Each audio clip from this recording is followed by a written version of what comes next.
स्वागत है आपका सिलेक्शन ड्रीम के यूट्यूब चैनल पर।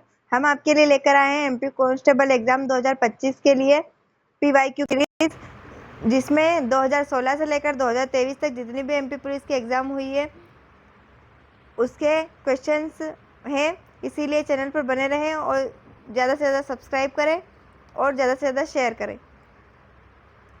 इसी के साथ में हमारे चैनल पर संविधान की वीडियो की सीरीज़ भी चलाई जा रही है।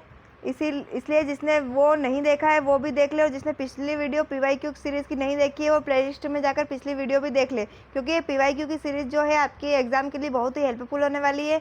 इसीलिए वो भी देखें। आज हम देखते हैं जीके के क्वेश्चन, जिसमें हम 35 क्वेश्चन करवाएंगे, तो वीडियो में अंत तक बने रहें। आइए देखते हैं। हम पहला प्रश्न है हमारा, पुस्तक बीजक के संबंध में सही कथन है। तो इसका आंसर हो जाएगा यह कबीर के छंदों का संकलन है। अगला प्रश्न देखेंगे, अकबरनामा पुस्तक का आइन ए अकबरी खंड किसके बारे में बताता है। तो आइन ए अकबरी जो बताता है वो अकबर के साम्राज्य के कानून और राजस्व प्रणाली को बताता है। 20 का राइट आंसर हो जाएगा। नेक्स्ट क्वेश्चन है हमारे पास, निम्नलिखित में से कौन सा नृत्य भारत के उत्तर पूर्वी क्षेत्रों से संबंधित है। तो उत्तर पूर्वी क्षेत्रों से संबंधित नृत्य है मणिपुरी। अगला प्रश्न है, निम्नलिखित में से किस नृत्य में बांस की डंडियों का प्रयोग किया जाता है। तो इसका आंसर है चेराव नृत्य। अगला प्रश्न है, निम्न में से कौन सा नृत्य सर्प देवी मनसा की पूजा से संबंधित है। तो इसका आंसर हो जाएगा देवधानी। अगला प्रश्न देखेंगे, निम्नलिखित में से किस व्यक्ति ने दो महत्वपूर्ण त्योहारों गणेश और शिवाजी का आयोजन किया। तो इसका आंसर हो जाएगा बाल गंगाधर तिलक ने। अगला प्रश्न है, निम्नलिखित में से किस व्यक्ति को 2008 में पत्रकार रोहित ब्रजनाथ द्वारा भारत का अब तक का सबसे बेहतरीन एथलीट बताया गया था। इसका आंसर हो जाएगा मिल्खा सिंह। अगला प्रश्न देखते हैं, भारत के विदेशी मुद्रा भंडार का प्रबंधन देश द्वारा किया जाता है। तो इसका आंसर हो जाएगा भारतीय रिजर्व बैंक आरबीआई द्वारा। अगला प्रश्न है, एसबीआई के बारे में गलत कथन का चयन करें। तो एसबीआई के गलत कथन देखना है हमें, तो सी इसका आंसर हो जाएगा, इसका मुख्यालय नई दिल्ली में है। ए, बी और डी एसबीआई के संबंध में सही है। यह भारत का सबसे बड़ा बैंक है। इसे 1 जुलाई 1955 में स्थापित किया गया था और यह एक सार्वजनिक क्षेत्र बैंक है। ए, बी और डी जो है एसबीआई के संबंध में सही है, जबकि जो सी है वो एसबीआई के संबंध में नहीं है, इसीलिए सी हमारा आंसर हो जाएगा। अगला प्रश्न देखते हैं, निम्नलिखित में से कौन सी भारत की सबसे बड़ी मीठे पानी की झील है। तो सबसे बड़ी भारत की मीठे पानी की झील है वुलर झील। अगला प्रश्न है हमारा, निम्नलिखित में से भारत की सबसे बड़ी खारे पानी की झील कौन सी है और यह किस राज्य में पाई जाती है। तो खारे पानी की सबसे बड़ी झील है चिल्का झील है और वह उड़ीसा राज्य में है।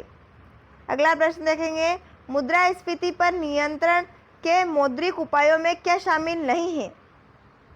तो इसका आंसर है ऋणों में वृद्धि। अगला प्रश्न है, निम्नलिखित में से किस वर्ष भारत में बैंकों का राष्ट्रीयकरण किया गया था। तो बैंकों का राष्ट्रीयकरण किया गया था सन 1969 में। अगला प्रश्न देखेंगे, नदी का वह खुला क्षेत्र जहां पर सागर और ज्वार का प्रभाव होता है उसे क्या कहा जाता है। तो उसे कहा जाता है नदी का मुहाना या एस्चुअरी। अगला प्रश्न है, निम्नलिखित में से किस सूफी ने कहा था कि भारत का कश्मीर पृथ्वी पर स्वर्ग है। तो इसका आंसर हो जाएगा अमीर खुसरो। अगला प्रश्न है, गौतम बुद्ध के जीवन पर आधारित अश्वघोष ने कौन सी पुस्तक लिखी। तो अश्वघोष ने लिखी थी बुद्ध चरित्र। अगला प्रश्न देखेंगे, by many happy accident recollections of A life के लेखक कौन है। तो इसके लेखक है मोहम्मद हामिद अंसारी। अगला प्रश्न है, अंतर्राष्ट्रीय सौर गठबंधन के वर्तमान महानिदेशक कौन है। यह उस टाइम के करंट अफेयर का क्वेश्चन है, इसीलिए आपको पता लगना चाहिए कि करंट अफेयर्स के संबंधित बहुत से क्वेश्चन एग्जाम में पूछे गए थे और अभी भी पूछे जाएंगे, इसीलिए करंट अफेयर भी आपको पढ़कर जाना है। इसी हम आपके लिए करंट अफेयर की सीरीज स्टार्ट करने वाले हैं, इसीलिए चैनल पर बने रहें। अगला प्रश्न है, रासलीला निम्नलिखित में से किस राज्य का प्रसिद्ध लोक नृत्य है? तो रासलीला जो है उत्तर प्रदेश का लोक नृत्य है। अगला प्रश्न है, दादरा लोक नृत्य निम्नलिखित में से किस राज्य से संबंधित है? तो दादरा लोक नृत्य जो है उत्तर प्रदेश से संबंधित है। अगला प्रश्न है, एक बल जो हमेशा गति का विरोध करता है उसे डैश कहा जाता है? उसे कहा जाता है घर्षण बल। अगला प्रश्न है, डैश की परिघटना के कारण आकाश साफ नीला दिखाई देता है? तो आकाश का साफ और नीला दिखाई देना किसका कारण है? प्रकाश का बिखराव।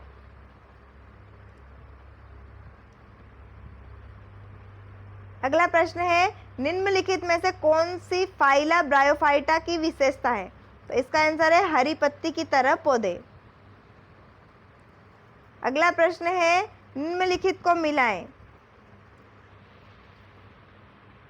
तो इसको देखेंगे हम, कवक जो है पी नोटेटम, शेवाल है स्पाइरोगाइरा, और बैक्टीरिया जो है ई कोलाई। तो इसका आंसर डी जो है राइट आंसर हो जाएगा। अगले प्रश्न में हमें कुछ निर्देश दिए हुए हैं, उसमें अभिकथन देखते हुए कारण को सही या गलत देखना है। अभिकथन दिया हुआ है, उल्लू गोरैया न्यूट कशेरुक जानवर के सदस्य है। इसका कारण है कशेरुकियों में कशेरुक कालम होते हैं। तो इसका आंसर हो जाएगा आर जो है एक की सही व्याख्या है, डी इसका राइट आंसर हो जाएगा। अगला प्रश्न है, निम्नलिखित में से कौन सा अपवाद है? तो इसका आंसर हो जाएगा कीड़े। अगला प्रश्न है, डैश और डैश कृषि के उपयोग किए जाने वाले दो प्रकार के रसायन है जो जल प्रदूषण का कारण बनते हैं। तो इसका आंसर हो जाएगा कीटनाशक और उर्वरक। अगला प्रश्न है, dash international union for conservation of nature and natural resources द्वारा प्रकाशित की जाती है?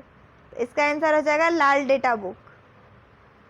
अगला प्रश्न है, डैश एक जीव की प्रजाति है जो अब वन्य या दासत्व में नहीं पाई जा सकती? तो इसका आंसर हो जाएगा विलुप्त प्रजातियां। विश्व पर्यावरण दिवस 2021 का विषय क्या था? तो इसका विषय था पारिस्थितिक तंत्र बहाली। यह भी करंट अफेयर का क्वेश्चन है। बिजली उत्पन्न करने के लिए डैश प्रयोग किया जाता है? तो इसका आंसर है बिटुमिनस। डैश का उपयोग विद्युत जनरेटर चलाने के लिए किया जाता है? किसका उपयोग किया जाता है जनरेटर चलाने के लिए? डीजल का। अगला प्रश्न है, एक उच्च डैश स्तर तेजी से सांस लेने और भ्रम पैदा कर सकता है? तो इसका आंसर हो जाएगा कार्बन डाइऑक्साइड। अगला प्रश्न है, ध्वनि डैश में यात्रा नहीं कर सकती? तो ध्वनि जो है निर्वात में यात्रा नहीं कर सकती। अगला प्रश्न 35 क्वेश्चन नंबर है, जो कि इस सेट का लास्ट क्वेश्चन होने वाला है। द्रव्यमान के संरक्षण का नियम किसके द्वारा दिया गया था? द्रव्यमान संरक्षण का नियम दिया गया था लावाज़े के द्वारा। अभी हमने जीके के 35 क्वेश्चंस देखे हैं। ऐसे ही प्रश्नों को देखने के लिए चैनल पर बने रहें, चैनल को सब्सक्राइब करें और ज़्यादा से ज़्यादा शेयर करें। मिलते हैं अगले वीडियो में। धन्यवाद।